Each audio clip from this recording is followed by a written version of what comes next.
Serious అయితే మా అమ్మమ్మ వాళ్ళ ఇంటికి అయితే వచ్చిన మా మామయ్య అయితే తీసుకొచ్చిండు. అమ్మమ్మ వాళ్ళ ఇంటికంటే అమ్మమ్మ చనిపోయి 4 years అయితే అవుతుంది. మా పిన్ని అయితే ముగ్గేసింది. ఎట్లుందో కామెంట్ బాక్స్లో అయితే చెప్పండి. ఒకసారి ఎక్కండి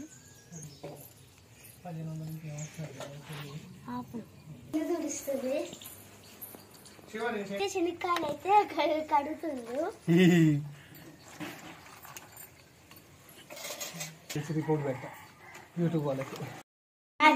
తాతమ్మ అయితే భోగి పుల్లం అయితే కొడుతుంది. తాతమ్మ ఏం చేస్తున్నావు? పుల్లం కొడుతున్నా దేవునికి. ఎట్లా వేయాలి? ఎసరు పెట్టాలి, రోట్లో పోసి నువ్వులు నూరాలి, నువ్వులు నూరి బియ్యం పోయాలి, నువ్వుల్లో మెత్తగా నూరి కొట్టాలి, కలబెట్టాలి, కలబెట్టి ఎసట్లో పోయాలి పొయ్యి మీద. ఎంతసేపు ఉంచుకోవాలి? ఉడికిందాక మూత చెప్పు.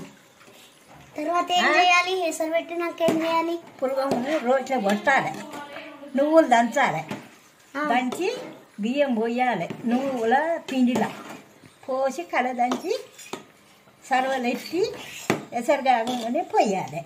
రెడీ అయినట్టేనా? రెడీ. అడుగు. బియ్యం ఎన్ని తీసుకోవాలి? సేరు కిలో, బెల్లం కిలో, నువ్వులు చెటాకు అర్ధపావా. ఎంత బియ్యానికి? అర్ధపావు తీసుకోవాలి. సేరు బియ్యానికి. ఇప్పుడు కాదు,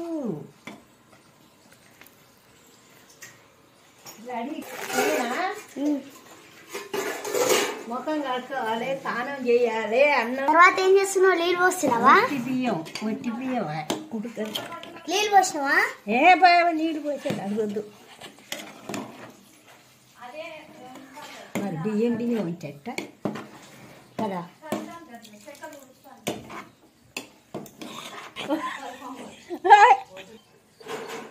హాయ్ ఫ్రెండ్స్, మా మామయ్య